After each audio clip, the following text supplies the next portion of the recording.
Hai, assalamualaikum warahmatullahi wabarakatuh. Apa kabar teman-teman semua? Hari ini kita akan buat video cara melakukan treatment dermapen ya.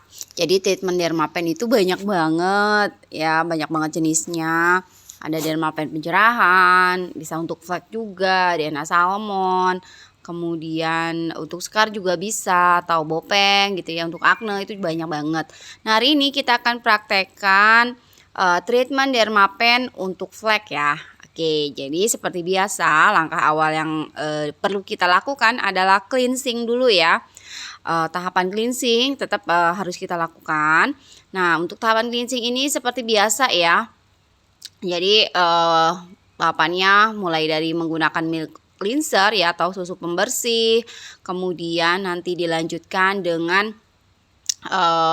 menggunakan sabun ya, sabun wajah, dan sabun wajah ini kita sesuaikan dengan jenis kulitnya, apakah jenisnya oily ataukah jenisnya normal kering gitu ya, jadi disesuaikan. Nah, untuk perlengkapan cleansing ini sama seperti yang sebelumnya ya. Untuk perlengkapan facial juga sama, teman-teman bisa lihat di video-video yang lainnya. Mulai dari spons ya, sponsnya, kemudian milk cleanser, kemudian facial wash, kemudian kita juga harus ada scrub ya. Scrubnya boleh pakai yang merek apa aja ya, scrub. Kemudian setelah itu kita gunakan juga toner ya. Tonernya juga sesuaikan dengan jenis kulit. Kalau misalnya ada yang all type skin ya, gunakan yang all type skin juga boleh. Nah, setelah itu kita gunakan komedonal ya, untuk membantu memudahkan mengekstraksi komedo. Nah, itu tahapan cleansingnya, jadi masih sama teman-teman seperti di video-video yang sebelumnya. Ya, jadi untuk yang di dermapen ini juga tahap cleansingnya sama ya. Tadi yang pertama itu kita berikan milk cleanser dulu ya, milk cleanser atau susu pembersih. Nah, ini susu pembersihnya boleh pakai merek apa aja teman-teman, jadi tidak perlu harus merek sama dengan yang digunakan oleh saya ya. Jadi mau pakai apa aja yang mudah didapatkan di wilayah teman-teman masing-masing ya, dipersilakan gitu ya. Jadi yang pertama tadi sudah menggunakan milk cleanser. Setelah menggunakan milk cleanser, kemudian dibersihkan ya menggunakan spons. Nah, penggunaan milk cleanser ini sebaiknya tidak lebih dari 2 menit ya. Kenapa? Karena milk cleanser ini kan ada bahan aktifnya gitu ya. Jadi kadang rada rasa celekit-celekit atau rada-rada perih gitulah ya. Jadi sebentar saja gunakan milk cleansernya. Oke, kalau misalnya mau massage ya jangan gunakan milk cleanser, teman-teman bisa gunakan massage cream ya, massage cream atau yang krim untuk totok wajah gitu. Nah, setelah kita bersihkan tadi, lalu yang tahap kedua ya, kita berikan milk cleanser ya. Nah, milk cleanser setelah selesai kita langsung berikan lagi menggunakan spons ya, seperti ini sampai dengan bersih, sampai dengan benar-benar keangkat bekas sabunnya ya, seperti itu. Nah, setelah itu kita lakukan scrubbing ya. Nah, untuk menggunakan scrub ini teman-teman ingat untuk menggunakan scrub, kalau kulit-kulit yang berjerawat jangan digunakan scrubbing ya, kecuali jerawatnya cuma 1-2. Tapi kalau jerawatnya banyak, apalagi jerawatnya meradang gitu ya. Nah, ini tahapan ini boleh dilewati. Tapi kalau tidak bermasalah sebaiknya dilakukan gitu ya. Ini untuk membantu mengangkat sel kulit mati. Oke, setelah nanti tahap scrub ya, pemberian scrub, kita akan lanjutkan dengan pemberian toner ya. Nah, setelah scrub ini kan ada butir-butiran scrub gitu ya. Jadi sebaiknya habis ini kita lap lagi biar sampai bersih gitu.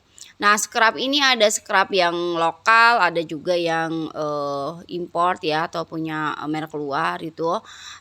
Sesuaikan saja dengan budget yang dimiliki, boleh pakai merek apa aja. Tapi kalau memang mau yang bagus ya jelas ya ada harga, ada kualitas lah gitu ya. Jadi kalau misalnya kalau yang bagus sih biasanya saya gunakan merek Jensen. Nah, butirannya lebih halus ya, dia produk Jerman gitu. Jadi lebih halus dan lebih cerah ya. Kalau produk lokal hasilnya dia butirannya lebih besar aja gitu. Tapi nggak masalah sih, boleh sama aja. Oke, tahap selanjutnya adalah kita memberikan toner ya. Jadi tonernya ini diberikan pakai kapas ya, ditap-tap gitu aja. Boleh nggak pakai tangan, boleh ya. Jadi boleh pakai kapas, boleh juga tuang ke tangan kita lalu ditepuk-tepuk halus gitu ya ke seluruh wajah gitu. Nah, setelah menggunakan toner, tahap selanjutnya adalah ya setelah cleansing tadi ya, kita gunakan pelunak komedo ya. Nah, pelunak komedo ini dioleskan tipis saja ya, tipis saja di daerah yang akan kita up komedonya. Nah, sambil diberikan sambil diberikan pelunak komedo, kita sambil diuap ya, diuap selama 5 menit. Setelah dilakukan penguapan, uap panas 5 menit. Kalau misalnya kulitnya terlalu kering ya jangan terlalu lama ya, nggak sampai 5 menit nggak apa-apa. Kemudian kalau kulit jadi jerawat radang apalagi, ya sebaiknya tidak dilakukan penguapan. Nah, kalau misalnya jerawat 1-2 diuap nggak apa-apa ya, jadi kurang lebih 5 menit. Nah, setelah itu kita lanjut dengan ekstraksi komedo. Ya, ini ekstraksi komedo. Nah, biasanya memang lebih banyak di daerah hidung dan juga daerah dagu ya. Nah, untuk daerah pipi apakah perlu diberikan pelunak komedo, daerah dahi itu tergantung kondisi kulitnya. Kalau kulit-kulit yang normal kering biasanya sih hidung dan bagian dagu aja biasanya. Tapi kalau misalnya yang pori-porinya besar, kulit-kulit oily itu daerah pipi juga boleh kita berikan boleh kita berikan pelunak komedo ya. Nah, kemudian setelah kita lakukan ekstraksi komedo ya kita lakukan tahap selanjutnya yaitu melakukan tindakan HF atau high frequency ya. Saya ingetin lagi atau saya ulang lagi bahwa manfaat dari high frequency ini dia membantu meredakan merah-merah yang habis kita ekstraksi tadi ya, disedot-sedot itu kan wajahnya. Jadi biar membantu mengurangi merah-merah dan juga bisa menenangkan kulit ya, mematikan bakteri juga. Nah, selanjutnya teman-teman, setelah selesai kita lakukan tindakan HF ya, jadi tahap yang pertama tadi cleansing, kemudian dilanjutkan dengan ekstraksi komedo, itu tahapan awal. Selanjutnya kita lakukan pemberian anestesi ya, ini anestesi yang diberikan. Karena kita akan menggunakan jarum nomor 36 atau 12 ya, jadi harus dianestesi dulu gitu. Nah, ini anestesinya di seluruh wajah ya. Ini menggunakan krim anestesi. Krim anestesi biasanya yang digunakan itu yang tidak lebih dari 15%. Ya, karena kalau semakin tinggi ya potensi untuk jadi pihnya itu lebih besar ya. Jadi gunakan yang kurang dari 15% untuk anestesinya, dan ini dioleskan secara merata ke seluruh wajah ya. Bisa gunakan spatula seperti ini ya, spatula untuk masker. Nah, jadi nggak pakai tangan biar lebih biar lebih rata. Nah, ini anestesinya mereknya apa, terserah mereknya apa aja, bebas teman-teman ya. Yang penting anestesinya itu kita gunakan anestesi yang krim. Nah, ini didiamkannya itu selama 30 menit ya, didiamkan selama 30 menit. Nah, jangan lupa teman-teman, ini kalau sudah di anestesi seperti ini, kalau semuanya sudah diolesin dengan krim anestesi, harus ditutup menggunakan plastik wrap ya, plastik wrap. Jadi plastik wrap ini plastik seperti yang buat tutup makanan itu loh ya, kan itu sama menggunakan, boleh pakai itu ya, plastik wrap yang buat tutup makanan itu ya, menggunakan plastik itu. Jadi wajib ditutup ya teman-teman ya, boleh nggak ditutup, baiknya ditutup. Kenapa? Karena ini kan krim anestesi ya, jadi kalau nggak kita tutup dia menguap nanti gitu ya, jadi nanti efek kekebalannya jadi tidak maksimal gitu. Jadi teman-teman jangan lupa kalau beli krim anestesi sediakan juga plastik wrappingnya gitu, supaya tadi ya seperti yang saya jelaskan, supaya efek dari anestesinya itu maksimal, karena kalau enggak jadi menguap gitu ya. Nah, hati-hati jangan sampai kena mata ya. Nah, ini plastik wrapnya. Nah, yang saya gunakan ini plastik wrappingnya itu plastik wrapping kecil yang untuk yang untuk sulam alisnya. Nah, seperti ini bentuknya Ya kita tinggal lepas. Cuman memang kalau menggunakan plastik wrapping yang kecil seperti ini kita butuh menggunting berkali-kali gitu kan. Tapi untuk saya sih kayaknya lebih mudah gitu menggunakan ini gitu. Kalau misalnya pakai buat makanan kan besar ya, lebar, itu bisa nggak bisa juga gitu ya, boleh gitu. Silakan boleh menggunakan yang mana saja. Oke, kalau sudah kita berikan plastik wrapping, kita diamkan 30 menit ya teman-teman ya. Kita diamkan 30 menit. Nah, setelah 30 menit baru kemudian kita kerjakan nih. Ya, jangan lupa menggunakan handscoon karena nanti bisa aja kita kontak dengan darah ya, bisa aja kulitnya nanti ada yang berdarah gitu. Jadi baiknya menggunakan handscoon yang apa namanya? Yang handscoon medis gitu ya. Nah, teman-teman, yang pertama itu kita buka plastiknya dulu. Setelah kita buka plastiknya, kita angkat dulu krim anestesinya menggunakan spatula. Baru setelah itu kita lap ya. Kita lap dulu menggunakan menggunakan kasa steril yang dibasahi dengan cairan NaCl. Ya, jadi menggunakan cairan NaCl, kasanya dibasahin NaCl untuk mengelapnya. Oke, saya ulangi lagi. Jadi dibersihkan dulu atau diangkat dulu krim anestesinya menggunakan spatula. Setelah itu daerah daerah yang bekas krim anestesinya kita bersihkan menggunakan kain kasa ya, menggunakan kasa steril yang dibasahi dengan cairan NaCl. Nah, setelah itu baru kita aplikasikan serumnya. Nah, ini serum yang digunakan adalah serum untuk flek ya. Gunakan serum untuk flek. Jadi silakan teman-teman boleh menggunakan merek apa aja untuk serumnya. Kemudian yang penting pastikan untuk serumnya itu di dalam petunjuknya itu dicek lagi, dipastikan bahwa serum ini bisa digunakan untuk dermapen ya, bisa juga atau untuk menggunakan jarum 12 atau jarum 36 lah ya, intinya buat dermapen gitu. Biasanya sih yang bisa untuk dermapen itu serum-serum yang bisa untuk diinjeksi atau disuntik gitu.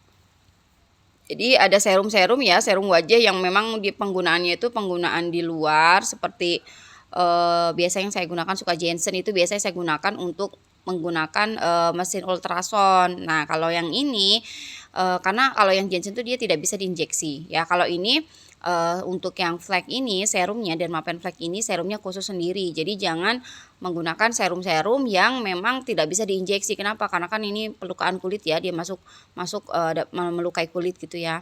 Nah, teman-teman, jadi seperti itu serum yang digunakan. Silakan boleh menggunakan serum apa aja yang tetapi teman-teman pastikan bahwa serum tersebut memang bisa untuk diinjeksi gitu ya, atau bisa digunakan untuk dermapen gitu. Nah, kemudian serumnya itu saya masukkan ke dalam spuit ukuran 1 cc supaya memudahkan menuangnya gitu ya. Nah, kemudian ini alat yang saya gunakan adalah saya gunakan alat dermapen dengan jarumnya ini saya gunakan jarum nomor 36 ya. Jadi boleh 36 boleh 12. Yang saya gunakan yang ini adalah nomor 36 ya. Oke, kenapa pakai 36 atau 12 ya? Biasanya sih kalau untuk 12 itu kita gunakan untuk yang dia bopeng. Tapi kalau misalnya ingin penetrasi dari si serumnya lebih dalam juga boleh ya menggunakan 12. Ini saya gunakan 36 karena stok di tempat saya banyak yang 36, jadi saya gunakan yang 36. Nah, ini sampai kapan nih dilakukan tindakan seperti ini ya? Jadi treatment ini aplikasinya itu endpointnya sampai tidak perlu sampai berdarah teman-teman, cukup sampai merah saja ya, sampai merah aja endpointnya. Kalau misalnya sampai berdarah gimana ya nggak apa-apa gitu ya. Kalau misalnya darah nggak apa-apa, tapi kalau misalnya nggak berdarah ya nggak usah dipaksakan sampai berdarah-darah teman-teman ya. Jadi cukup sampai dengan kemerahan saja. Ya, nah ini kita setelah selesai di daerah dahi, kita lanjutkan ke daerah pipi. Ya, jadi anestesinya tidak dibersihkan secara keseluruhan ya, tapi dibersihkan per bagian yang mau kita kerjakan. Nah, ini kita bersihkan ya. Kita kerjakan daerah pipi dulu. Kemudian jangan lupa sama seperti tadi ya, kita bersihkan dulu nih, kita angkat dulu nih krim anestesinya menggunakan spatula. Kemudian kita kita gunakan tisu untuk membersihkannya ya. Nah, setelah itu baru kita bersihkan menggunakan kain kasa ya, kasa yang dibasahi dengan NaCl ya, dengan cairan, jadi cairannya cairan NaCl ya, dibersihkan seperti ini. Nah, kalau sudah bersih seperti ini, baru kemudian kita bisa lanjutkan mengaplikasikan serum ya untuk fleknya menggunakan Dermapen gitu. Nah, untuk settingan kedalaman jarumnya ya, lupa tadi saya sampaikan, untuk daerah dahi cukup 0,5 ya, bagian dahi 0,5, hidung 0,5. Ya, dagu juga 0,5. Kalau daerah pipi gunakan 1,5 kedalamannya ya. Jadi teman-teman di video saya yang lain itu ada cara menggunakan Dermapen yang MyM yang saya gunakan ini untuk menentukan kedalaman menggunakannya seperti apa, kemudian mengukur dalamnya seperti apa ya. Bisa lihat di video saya yang lain. Nah, ini melakukan aplikasi di daerah pipi serumnya menggunakan Dermapen ya. Jadi tidak perlu sampai berdarah teman-teman. Kalau memang tidak berdarah ya tidak apa-apa, tidak usah dipaksakan sampai berdarah. Jadi bisa sampai merah saja, yang penting merah aja ya, endpointnya sampai dengan merah. Ya, ini di daerah pipi kedalamannya 1,5. Sampai berapa lama sih atau berapa menit gitu ya aplikasinya. Nah, ini tidak ada ketentuan berapa menitnya teman-teman ya. Jadi sampai dengan endpointnya tercapai saja. Endpointnya apa tadi? Kemerahan ya. Kalau belum kemerahan ya dilanjutkan saja gitu. Tapi kalau misalnya sudah kemerahan ya sudah boleh pindah ke daerah yang lain seperti itu. Oke ya, jadi setelah kita lanjutkan di daerah pipi, kemudian nanti kita lanjutkan ke pipi yang ke dagu, ke pipi, dan terakhir nanti kita ke hidung gitu. Sakit nggak sih? Enggak ya, jadi tidak sakit sama sekali. Kenapa? Karena kan sudah dianestesi. Lihat kemudian teman-teman juga jarum nomor 36 tuh yang seperti apa, jarum yang nomor 12 itu seperti apa, lihat di video saya yang lain ya. Silahkan dicek di playlist video saya. Itu ada jarum nano, jarum 12, jarum 36 dan peruntukannya gitu. Teman-teman bisa lihat di situ. Oke, setelah selesai pipi yang satunya, kemudian kita ke pipi yang sebelahnya lagi ya. Dan ke dagu ya. Kita bersihkan dari anestesinya. Cara ngebersihinnya sama ya seperti yang sebelum-sebelumnya. Kemudian kita atur lagi ya untuk daerah dahi itu 0,5 ya. 0,5 sampai 1 deh ya kalau untuk di daerah dagu. Endpointnya juga sama ya. Endpointnya juga sama sampai dengan kemerahan saja.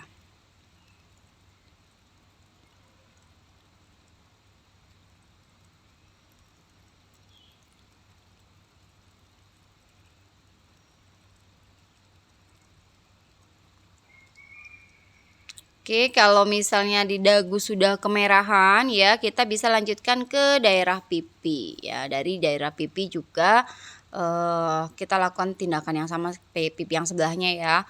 Ini kedalamannya sama ya, 1,5. Jangan terlalu misalnya nggak berdarah, jangan terlalu dipaksakan jadi biar berdarah ya teman-teman ya, biar berdarah digosoknya lebih parah gitu ya. Nah, itu bisa efek jadi pipi itu nanti bisa jadi malah jadi setelah treatment tuh bukannya fleknya hilang, malah jadi tambah flek gitu ya. Jadi hati-hati juga menggunakan Dermapen, jangan terlalu terlalu berlebihan gitu ya, karena efeknya nanti malah jadi malah jadi flek ya, flek setelah di Dermapen malah jadi flek gitu. Nah, itu juga hati-hati. Pokoknya endpointnya itu hanya sampai merah saja teman-teman ya. Nah, kemudian kita setelah pipi selesai, kita mari lanjutkan di daerah hidung ya. Nah, di daerah hidung ini kedalamannya 0,5 saja. Daerah hidung dan daerah pinggir atas bibir ya, itu sama ya. Daerah pinggir atas bibir juga 0,5 kedalamannya. Nah, serumnya berapa banyak sih yang kita berikan? Ya, serumnya yang kita berikan 1 sampai 2 cc ya. Jadi idealnya sih 2 cc teman-teman ya. Jadi teman-teman bisa gunakan sebanyak 2 cc. Tapi kalau misalnya wajahnya kecil gitu ya, wajahnya tuh kecil bisa, kalau 1 cc cukup ya boleh 1 cc, tapi kalau wajahnya besar ya sebaiknya 2 cc. Kalau di yang kita praktekkan ini digunakan 2 cc ya. Oke, setelah hidung ya ini bagian pinggir bibir ya, pinggir atas bibir ini sama juga, hanya 0,5 kedalamannya. Nah, setelah kita selesai melakukan treatment ini ya, setelah kita selesai aplikasikan, kemudian serumnya misalnya masih ada ya, dihabiskan saja gitu ya. Kemudian kalau misalnya sudah selesai semua, yang terakhir adalah kita masker ya. Jadi masker ya, jadi jangan lupa semuanya lanjut di masker.